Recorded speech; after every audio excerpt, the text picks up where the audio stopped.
let's go over our Term 3 Homework 1, which is all based on exam type questions that we will get in the May exam.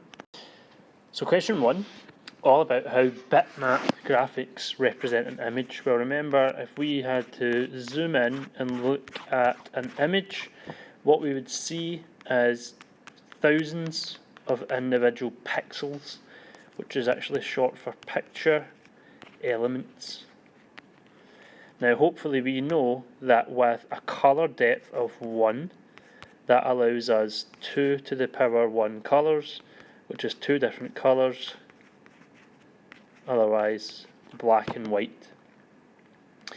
And every one of these pixels has a unique colour code, as in if you have a 0 in here and it's 1-bit colour, then that would indicate that we have a white pixel, and a 1 would indicate a black pixel. So each of these pixels has its unique colour code stored in a list. It's a bit like a paint by numbers image. So things you have to mention are colour depth, pixels, colours, lists when you're answering question 1. Question 2 is asking us to calculate the size of a 16-bit colour image. So I'll just do something slightly different. I'll do 8-bit colour image, and hopefully we know that 2 to the power 8 allows us to store 256 different colours. We don't actually need to use the 256, but it's just good to know that piece of information.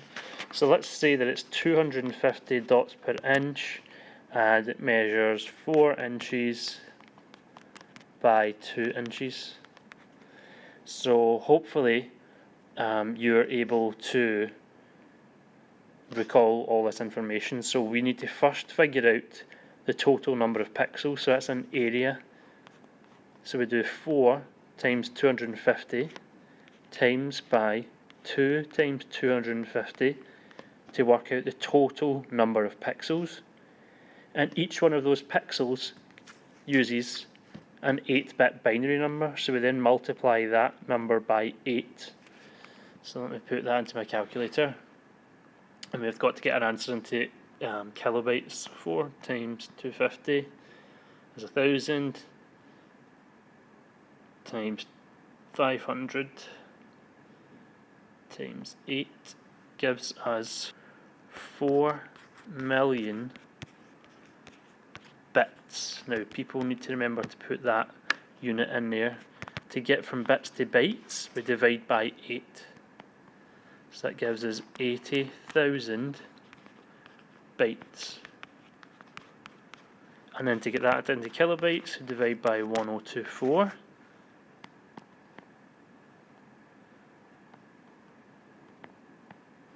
Which gives us 781.25 kilobytes. And our answer was asked for kilobytes, so that's obviously not the same question as you've got to do, but it's a very similar one. This is about vector images. So remember, vectors are very different from bitmaps. They store a list of the objects, and it stores the object's attributes. And things that will store are x and y coordinates, the colour, and the shape. Sound in a computer is represented in 2 different ways. So what we have is the sample depth, which is quite similar to the colour depth, and we also have the sample rate, which is measured in hertz. The sample depth is usually measured in bits. So the 2 measurements, the sample depth is the number of bits used to represent each sample of the sound at a particular time. The sample rate is an indication of how often the original sound is being sampled. Now right now on my iPad it's got a very high sample rate and sample depth because the voice you're hearing back is probably very similar. Remember, if we increase the sample rate, it's going to require more data to store it, more memory capacity to store the sound, because we're taking more samples in the same space of time, so that requires more data, but that means that the sound will more closely resemble the original when we play it back. If we increase the sample depth, it's got a similar effect. We're storing more data at about each particular sample, so overall the file size would be larger, but again, each of the samples we take would be more accurate compared to the original sound, so it would be a much better reproduction of the original sound. Question about ROM and RAM. Hopefully this is very simple for us. Remember, RAM is temporary, ROM is permanent.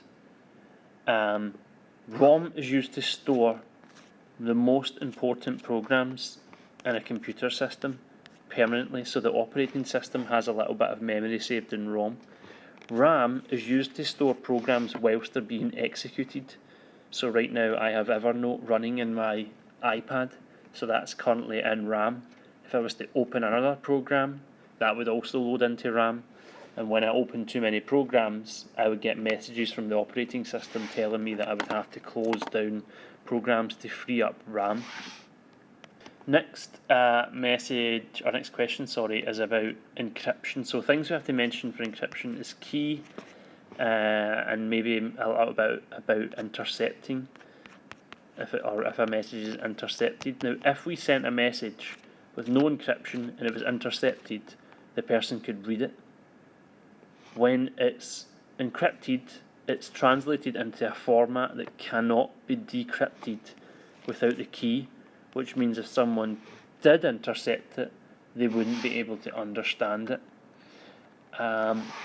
Next, about compression. So remember, we've got lossy and lossless compression. So lossless, there's no effect on the image quality, but it still reduces the file size. Lossy sacrifices some data in order to reduce the file size, so quite often with that we will notice that the image quality is reduced. So if we have lots of compression going on, we can obviously store more files in the same file space. Looks like I've accidentally included that same question in twice, so you can obviously. And then RLE, run length encoding, works really good when we've got repeated patterns of colours of pixels or repeated data, but it's not actually always great. If you had RGB, for example, or non-repeating patterns, it doesn't always make sense to use RLE if the repeated data is not in there. So talk about how RLE works and maybe give an example when you're explaining that last question there.